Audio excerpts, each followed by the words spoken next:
કરતબો થશે અને ગણતંત્ર દિવસની ઉજવણી।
તો તાપીના આ દ્રશ્યો મેં આપને બતાવી રહ્યા છે અને આપ જુઓ કેવો માહોલ ત્યાં છે। આજે જ્યારે 76મો ગણતંત્ર દિવસ છે ને તેની ઉજવણી ઉત્સાહભેર થઈ રહી છે। તેની સાથે સાથે અનેક કાર્યક્રમો પણ યોજાશે। સાંસ્કૃતિક કાર્યક્રમોનું આયોજન, પોલીસ પરેડ થશે। પોલીસ વિભાગ દ્વારા બ્રાસ બેન્ડ, ડિપ્લેસ અને સાંસ્કૃતિક કાર્યક્રમ કે જે થોડીક જ વારમાં શરૂ થશે। ત્યારબાદ મોટરસાઇકલ સ્ટન્ટ, ડોગ શો, અશ્વ શો અને હેલિકોપ્ટરથી જે પુષ્પા થઈ એ દ્રશ્યો તો આપે નિહાળ્યા છે।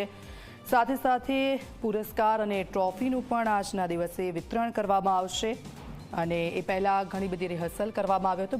બંને દ્રશ્યો મેં આપને બતાવી રહ્યા છે। ગાંધીનગરના આ દ્રશ્યો છે, ગૃહ રાજ્યમંત્રી કે જેઓએ સલામી આપી, રાષ્ટ્રધ્વજ ફરકાવ્યો અને આજનો આ દિવસ છે, તમામ લોકોને તેની શુભકામનાઓ આપી। તો બીજી તરફ બાજીપુરા ખાતેના દ્રશ્યો છે, તાપીના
उत्सुकता और उत्साह की भावना से भरा हुआ शानदार परेड और भव्य झांकियों के साथ साथ वायुसेना का यादगार फ्लाई पास्ट होगा।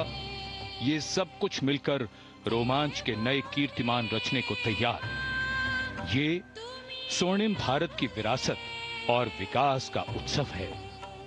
मंच तैयार है, रोमांच अपार है, गणतंत्र का त्योहार है। आ जिल्लाने अडीने आवेला डांग जिल्लानी पोलीस प्लाटून तथा भरूच અને સુરત શહેર પોલીસ પ્લાટૂન પણ આજની આ પરેડમાં સામેલ છે।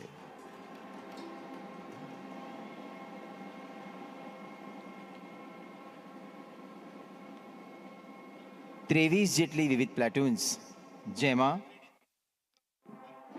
પાઇપબેન્ડ પ્લાટૂન, શ્વાન દળ અને અશ્વદળનો પણ સમાવેશ થાય છે.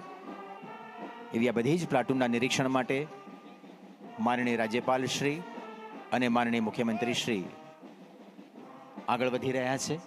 એક પછી એક પ્લાટૂનનું તેઓ નિરીક્ષણ કરતા સમગ્ર પરેડનું નિરીક્ષણ કરશે અને તત્પશ્ચાત સલામીમેન તરફ પુનઃ તેમનું આગમન થશે અને શરૂ થશે પરેડ માર્ચ પાસ્ટ.